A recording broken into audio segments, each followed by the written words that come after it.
You, John Fitzgerald Kennedy, do solemnly swear. I, John Fitzgerald Kennedy, do solemnly swear. That you will faithfully execute the office of President of the United States. That I will faithfully execute the office of President of the United States. And will, to the best of your ability. And will, to the best of my ability. Preserve, protect, and defend the Constitution of the United States. Preserve, protect, and defend the Constitution of the United States. So help you God. So help me God.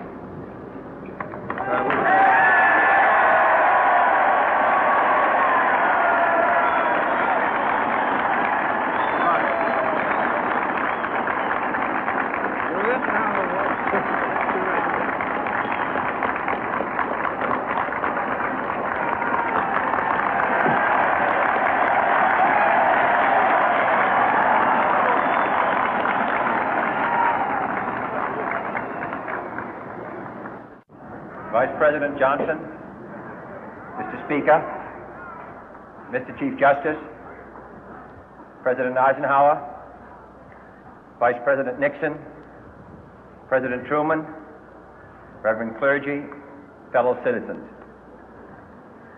We observe today not a victory of party, but a celebration of freedom, symbolizing an end as well as a beginning, signifying renewal as well as change.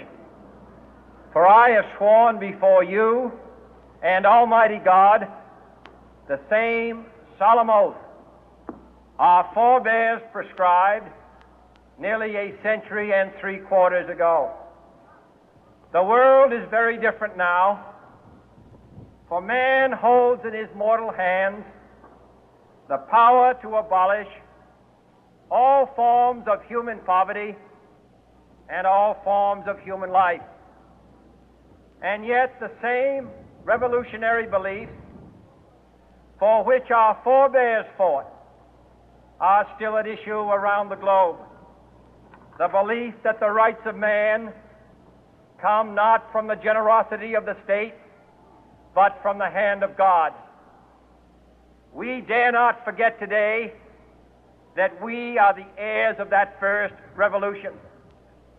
Let the word go forth from this time and place to friend and foe alike that the torch has been passed to a new generation of Americans born in this century, tempered by war, disciplined by a hard and bitter peace, proud of our ancient heritage, and unwilling to witness or permit the slow undoing of those human rights to which this nation has always been committed and to which we are committed today at home and around the world.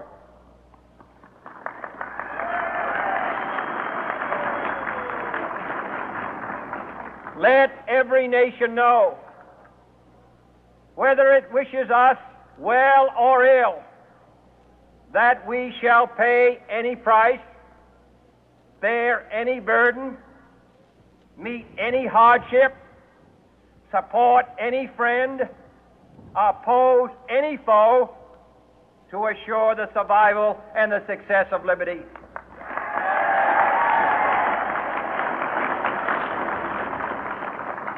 This much we pledge and more. To those old allies whose cultural and spiritual origins we share, we pledge the loyalty of faithful friends.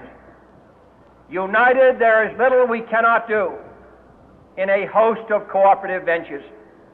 Divided, there is little we can do, for we dare not meet a powerful challenge at odds and split asunder.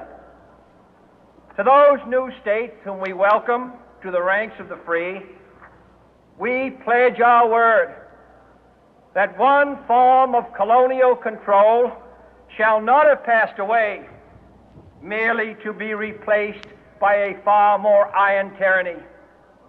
We shall not always expect to find them supporting our view, but we shall always hope to find them strongly supporting their own freedom, and to remember that in the past, those who foolishly sought power by riding the back of the tiger ended up inside.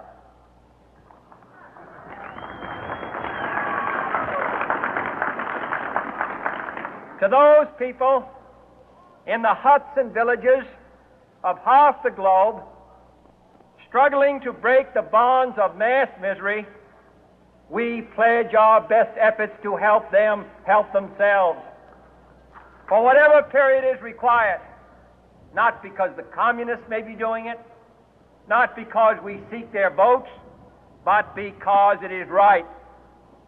If a free society cannot help the many who are poor, it cannot save the few who are rich.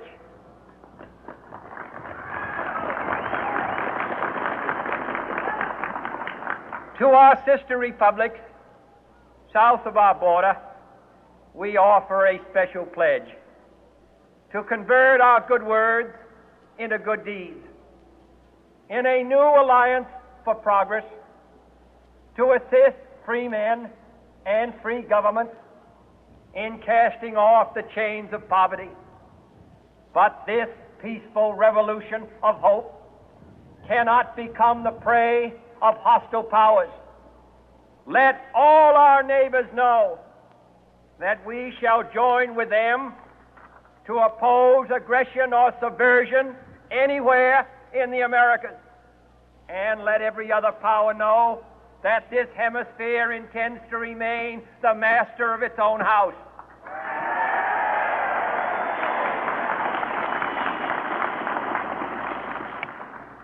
To that World Assembly of Sovereign States, the United Nations, our last best hope, in an age where the instruments of war have far outpaced the instruments of peace, we renew our pledge of support to prevent it from becoming merely a forum for invective, to strengthen its shield of the new and the weak, and to enlarge the area in which its writ may run. Finally, to those nations who would make themselves our adversary, we offer not a pledge, but a request that both sides begin anew the quest for peace. Before the dark powers of destruction, unleashed by science, engulf all humanity in planned or accidental self-destruction, we dare not tempt them with weakness, for only when our arms are sufficient beyond doubt can we be certain beyond doubt that they will never be employed. But neither can two great and powerful groups of nations take comfort from our present course, both sides overburdened by the cost of modern weapons, both rightly alarmed by the steady spread of the deadly atom, yet both racing to alter that uncertain balance of terror that stays the hand of mankind's final war. So let us begin anew, remembering on both sides that civility is not a sign of weakness, and sincerity is always subject to proof. Let us never negotiate out of fear, but let us never fear to negotiate.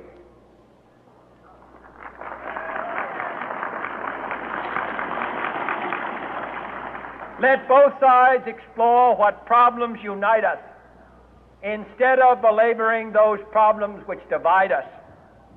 Let both sides, for the first time, formulate serious and precise proposals for the inspection and control of arms, and bring the absolute power to destroy other nations under the absolute control of all nations.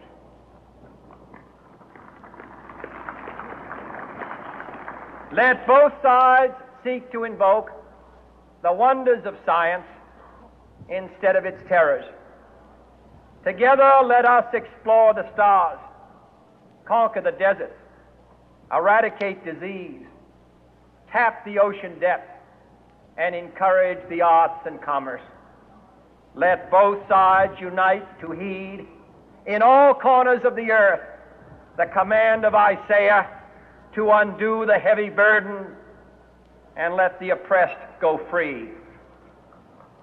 And if a beachhead of cooperation may push back the jungle of suspicion, let both sides join in creating a new endeavor, not a new balance of power, but a new world of law, where the strong are just and the weak secure and the peace preserved.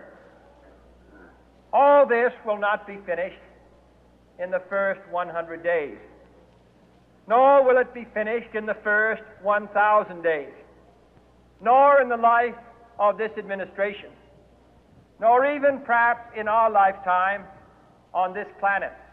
But let us begin.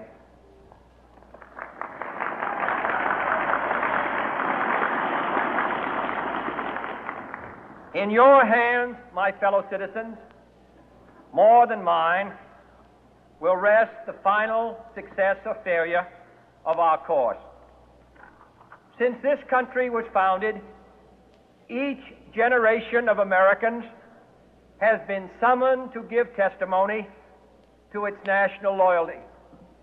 The graves of young Americans who answered the call to service surround the globe. Now the trumpet summons us again, not as a call to bear arms, though arms we need, not as a call to battle, though in battle we are, but a call to bear the burden of a long twilight struggle, year in and year out, rejoicing in hope, patient in tribulation, a struggle against the common enemies of man, tyranny, poverty, disease, and war itself.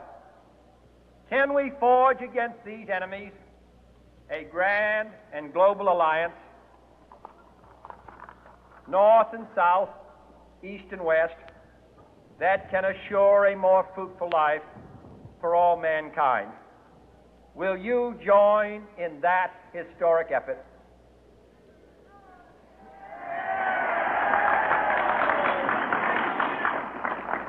In the long history of the world, only a few generations have been granted the role of defending freedom in its hour of maximum danger.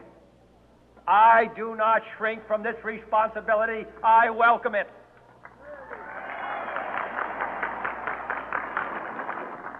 I do not believe that any of us would exchange places with any other people or any other generation. The energy, the faith, the devotion which we bring to this endeavor will light our country and all who serve it. And the glow from that fire can truly light the world. And so, my fellow Americans, ask not what your country can do for you, ask what you can do for your country.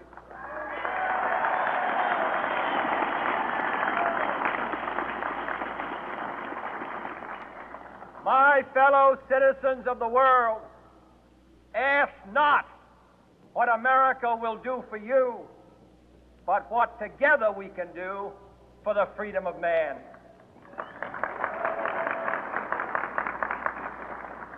Finally, whether you are citizens of America or citizens of the world, ask of us here the same high standards of strength and sacrifice which we ask of you. With a good conscience, our only sure reward, with history the final judge of our deeds, let us go forth to lead the land we love, asking His blessing and His help, but knowing that here on earth God's work must truly be our own.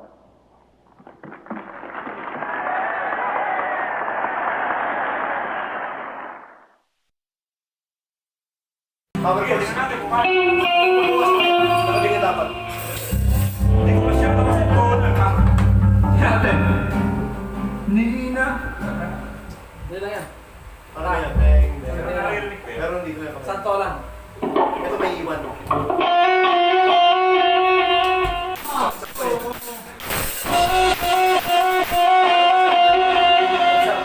Sharp ha.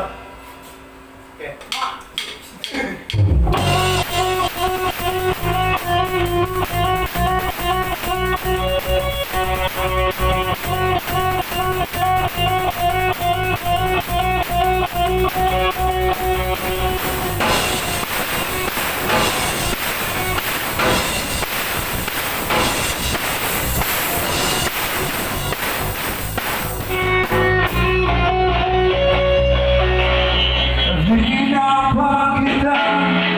Tama ba ito?